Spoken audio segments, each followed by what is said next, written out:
जय हिंद दोस्तों। आज हम आप लोगों के सामने प्रारंभिक शिक्षा के नवीन प्रयास के बारे में आज हम बताने वाले हैं।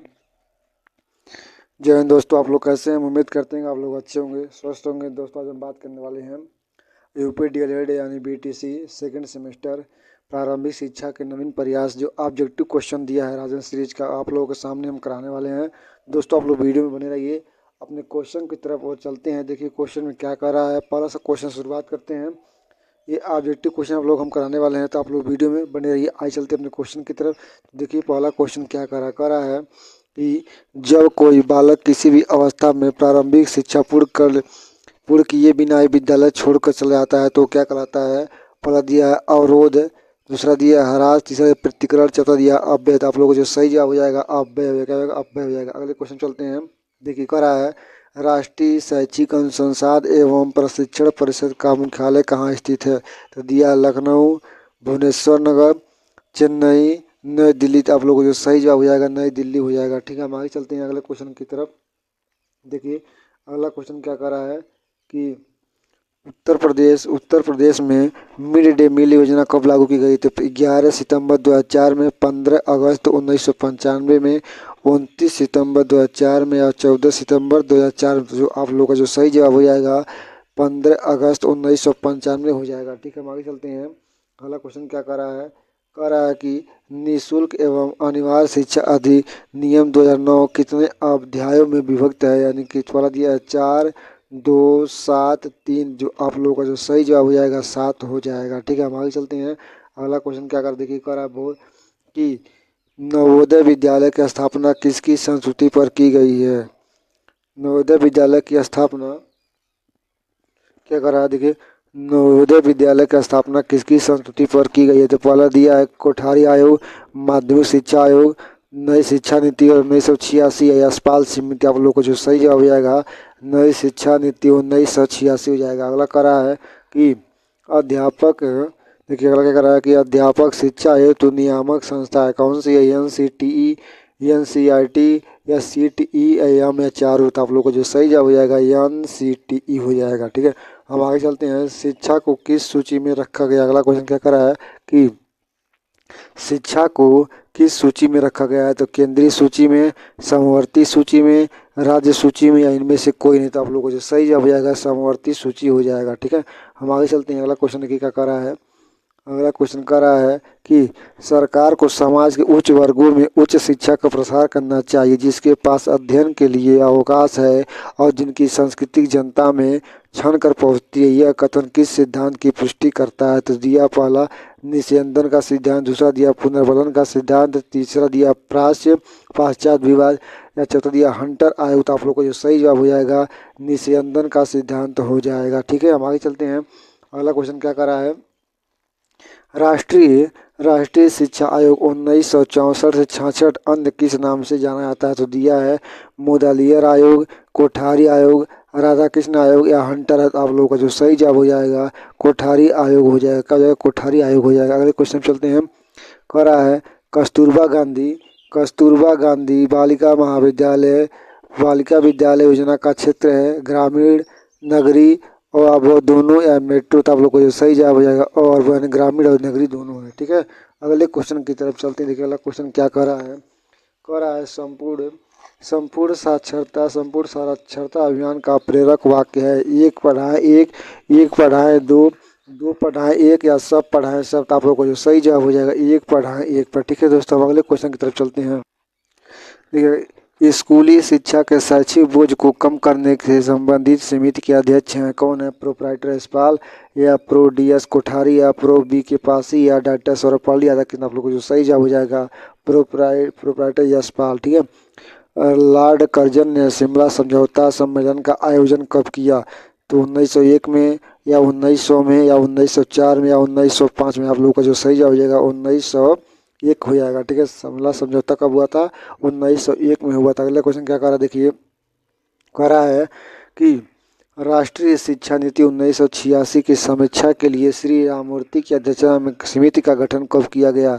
1992 में या 1990 में या 1988 में या 1968। आप लोग का जो सही जवाब हो जाएगा 1990 हो जाएगा। ठीक है, अगले क्वेश्चन पर चलते हैं। अगला क्वेश्चन क्या कर रहा है। कह रहा है बाल अधिकार का प्रस्ताव पारित किया? कि संयुक्त राष्ट्र संघ या यूनेस्को ने या भारत सरकार ने या विश्व बैंक में? आप लोगों का जो सही जवाब हो जाएगा संयुक्त राष्ट्र संघ हो जाएगा। ठीक है, अगले क्वेश्चन पर चलते हैं। अगला क्वेश्चन क्या कर रहा है? निःशुल्क और अनिवार्य शिक्षा का अधिकार अधिनियम 2009 किस अनुच्छेद के द्वारा बनाया गया है? तो दिया है पहला 21 को, दूसरा दिया 27, तीसरा दिया 29 ग, चौथा दिया है 23 को। तो आप लोग का जो सही जवाब हो जाएगा 21 को हो जाएगा। ठीक है, हम आगे बढ़ते हैं। कह रहा है कि उड का घोषणा पत्र किस वर्ष आया? यानी 1857 में, 1889 में, 1854 में या 1851? तो आप लोग का जो सही जवाब हो जाएगा 1854 हो जाएगा। ठीक है, हम आगे बढ़ते हैं। अगला क्वेश्चन क्या कर रहा है? कह रहा है देश के प्रत्येक जनपद में डाइट की स्थापना किसकी संस्तुति किस राष्ट्रीय शिक्षा नीति के तहत की गई? 1986 या 1978 या 1981 या 1991? तो आप लोग का जो सही जवाब हो जाएगा 1986। ठीक है, हम आगे चलते हैं। अगला क्वेश्चन क्या कर रहा है? कह रहा है कि राज्य को 6 से 14 वर्ष के सभी बच्चों को निःशुल्क और अनिवार्य शिक्षा का अधिकार भारतीय संविधान के किस अनुच्छेद से प्राप्त है? तो 19 के क, अनुच्छेद 19A या अनुच्छेद 20A या अनुच्छेद 21A या अनुच्छेद 29A? तो आप लोग का जो सही जवाब हो जाएगा अनुच्छेद 21A हो जाएगा। ठीक है, यानी 6 से 14 बच्चों को जो निःशुल्क और अनिवार्य शिक्षा का अधिकार है किस में दिया गया है? अनुच्छेद 21 में दिया गया है। फिर अगला क्वेश्चन क्या कर रहा है? प्राथमिक स्तर पर मातृभाषा में शिक्षा की उपलब्ध। देखिए, प्राथमिक स्तर पर मातृभाषा में शिक्षा उपलब्ध कराने के दायित्व राज्य का है? किस अनुच्छेद में उल्लेख है? अनुच्छेद 21 या अनुच्छेद 350 या 301 या 300 या अनुच्छेद 45? तो आप लोग का जो सही जवाब हो जाएगा अनुच्छेद 350 ऐसे हो जाएगा। अगला क्वेश्चन क्या कर रहा है? यह 1882 का कर रहा है 1882 के पहले शिक्षा आयोग की अध्यक्षता किसने की? दिया है वुड, मैकाले, कोठारी या हंटर? तो आप लोग को जो सही जवाब हो जाएगा हंटर हो जाएगा। ठीक है, अगला क्वेश्चन चलते हैं।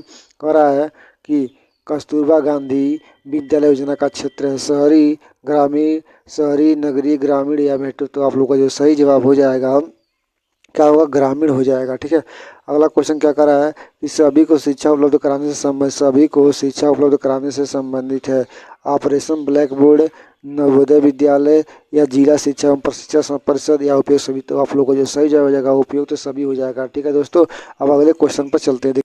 देखिए अगला क्वेश्चन क्या कर रहा है कि BEP क्या है? बेसिक शिक्षा परियोजना या जिला प्राथमिक शिक्षा कार्यक्रम या विद्यालय शिक्षा की तैयारी कार्यक्रम या इनमें से कोई? तो आप लोग को जो सही जाएगा बेसिक शिक्षा परियोजना हो जाएगा। ठीक है, अगला क्वेश्चन क्या कर रहा है कि मध्याह्न भोजन योजना का उद्देश्य है? क्या उद्देश्य है? बच्चों के नामांकन में वृद्धि या बच्चों को विद्यालय में पूरे समय तक रोके रखना या स्कूल आने के लिए प्रेरित करना या उपयोग सभी? तो आप लोग का जो सही जाएगा उपयोग तो सभी हो जाएगा। ठीक है, अगले क्वेश्चन पर चलते हैं।